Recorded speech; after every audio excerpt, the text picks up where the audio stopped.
So how do you start? How do you do it? If you've done any kind of reading of flash fiction articles, or if you've done any of your own research on flash fiction, you've probably heard this term in medias res, which is really hard for me to pronounce because I want to always say in media res, but there is an S there. And essentially this means start in the middle of things. Don't start your story with everything that you think the reader needs to know.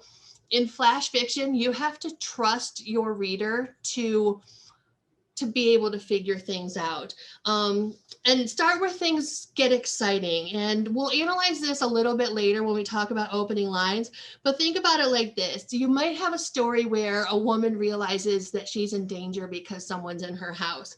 And in the novel, you might think the character hears a noise and then they debate with themselves, did I really hear something? And then they listen tensely, and then maybe they hear it again, and no, maybe they look out the window, they pull on a robe, they tiptoe to the top of the stairs.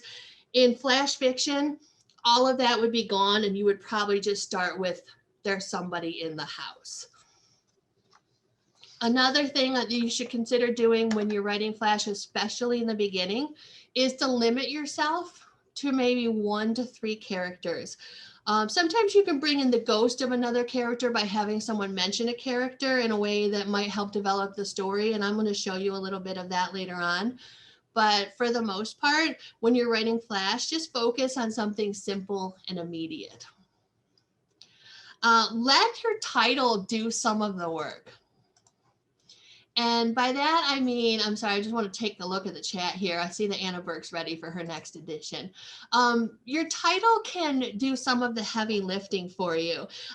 There's a short story that I looked up for this, and it's called The Wizard's Book Tastes of Flight. Isn't that a great title? It's so evocative. You already know that there's going to be something magical about it, that the story is going to have movement. The Wizard's Book Tastes of Flight. I don't even know what it means. I don't know who's tasting or what's tasting, but I know already that I'm interested. Another great title that I found was Eating Stale Biscuits in the Middle of the Pacific Ocean. Isn't that a phenomenal title? You already know you're in for something interesting. And that leads us to the next thing, which is nail the first line. In each of these stories, the writer took that title and then took it to a first line that nails it absolutely. From The Wizard's Book Tastes of Flight by Jennifer Hudak. The parrot had already eaten 27 pages of the wizard's book, and the wizard still hadn't noticed. Isn't that just so good? We've been introduced to 2 characters, right? We know that we have a parrot and we know they have a wizard. We have an idea of the genre. We know that there is probably conflict between the 2 main characters in that the parrot is eating the wizard's magic book. And so we already have genre, characters, conflict. Moving on to eating stale biscuits in the middle of the Pacific Ocean.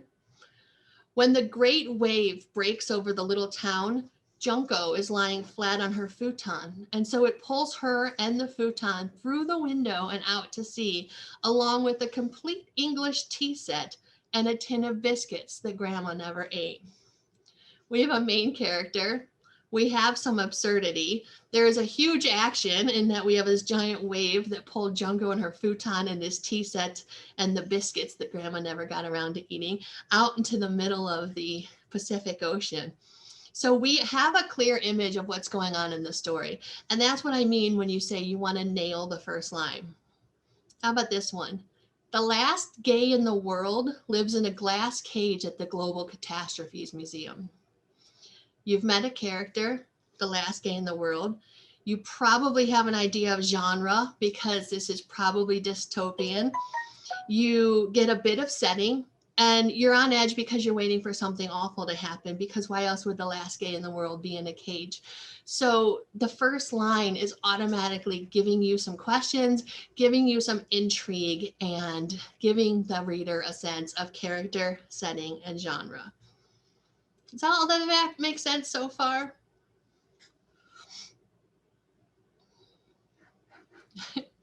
Yeah, Awesome, perfect. And yes, I see that we're cooking eggs right now. Everyone that's joking about eggs has to buy me breakfast if we go to con this year in Albuquerque.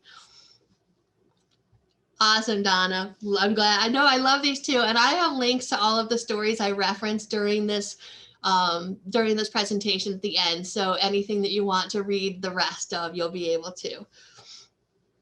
So you've nailed the first line. You have a heavy lifting title. What happens next? You have to nail the ending. And by that, I mean you need to set the reader up for an experience that brings them a sense of closure in some way. Because in Flash, you don't really have to have a solid ending. I think of it as it's a shadow of an ending. It's an almost ending. So what I mean by that is the reader knows it's over. It's absolutely over, but it isn't necessarily resolved. And we'll get a little bit more in on that later. So the last thing I want to say about Flash that is important is that you need to understand that it's a full story. This isn't just an excerpt from something. It's a story in its own right. You have your beginning, you have your middle, and you have your end.